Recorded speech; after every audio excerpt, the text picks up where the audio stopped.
વીરવર સૈનિકો જેને કહી શકાય એવા અમદાવાદ ફાયર બ્રિગેડના જવાનો મિત્રો આપણે થોડી જ વારમાં જોઈ રહ્યા છીએ એક રોડ ટ્રાફિક એક્સિડન્ટ કે જે એક્સિડન્ટ આપણે નજર સમક્ષ તમે જોઈ રહ્યા છો એક વ્હીકલ ખાડામાં પડી જાય અને એને બચાવવા માટે ફાયર બ્રિગેડના જવાનો કઈ રીતે પહોંચતા હોય છે તમે જોઈ રહ્યા છીએ અમદાવાદ ફાયર બ્રિગેડના ફાયરના જવાનો ટર્નઆઉટ લઈ અને કઈ રીતે અમદાવાદ શહેરમાં કોઈ પણ સ્થળ પર જ્યારે પહોંચવાનું હોય ત્યારે કયા તાત્કાલિક ફાયર એક્શન દ્વારા જાણ કરવામાં આવશે કે અન્ય વાહન પર તાત્કાલિક મોકલવામાં આવે કોઈ પણ માણસ કામ કરતો હોય તો કામ કરી શકે ના એ પ્રકારે કામ નથી થઈ શકતું આ તો શિસ્તબદ્ધ રીતે આપણા દેશના સંપત્તિને બચાવવા માટે દેશના લોકોના જીવ બચાવવા માટે શિસ્તબદ્ધ રીતે કામ કરતા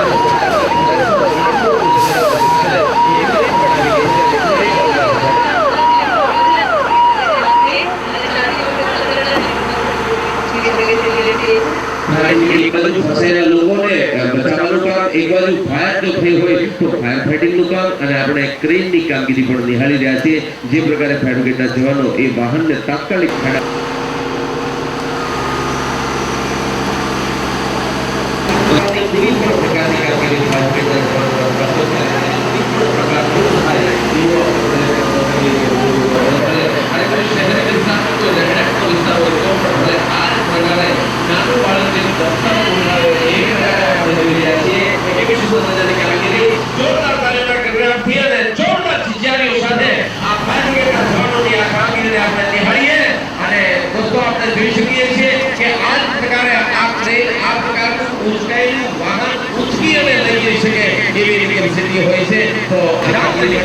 અને કહીએ કે આ દેશનો એક એક નાગરિક 14 એપ્રિલે અહીંયા નિયમબદ્ધ બને અને પોતે નક્કી કરે કે આ દેશ અન્ય પ્રકારના ઓઇલનો ધંધો કરતી વખતે આપ સૌએ જોયું આ ભયંકર આગ જે બહાર નીકળી છે પેટ્રોલ પંપો ખૂબ હોય છે એ પેટ્રોલ પંપો પર આ પ્રકારની આગ લાગી શકતી હોય છે તમે આ આગને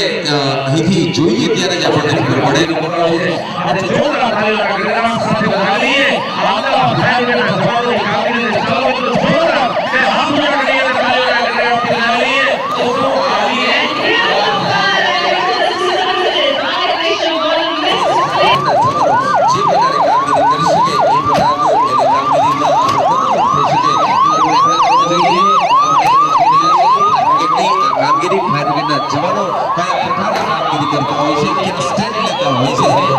યોગેશ કેવળ ઘણા વ્હીકલ એવા છે કે 85 મીટર દૂરથી પણ એ જ ફોર્સથી પાણી ફેંકી શકે છે કે બોમ્બ ફેંકી શકે છે એવા વ્હીકલની સુવિધા પણ ફાયર એન્ડ ઇમરજન્સી સર્વિસમાં છે અને એના જ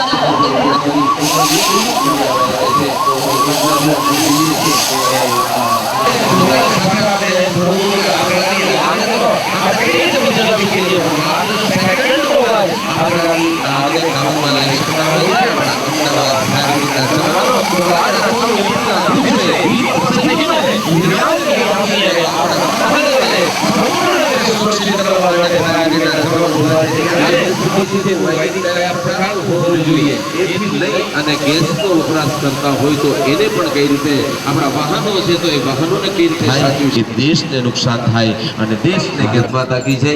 જય જય ગરવી ગુજરાત આગના નિદર્શનને નિહાળ્યા પછી એક એવું નિદર્શન હવે તમે નિહાળવા જઈ રહ્યા છો દોસ્તો કે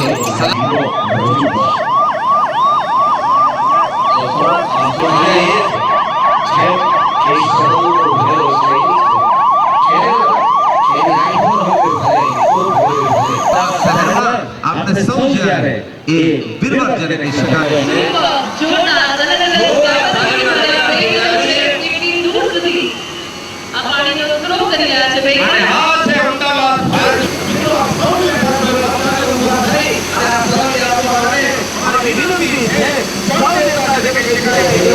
આવી રહ્યા છે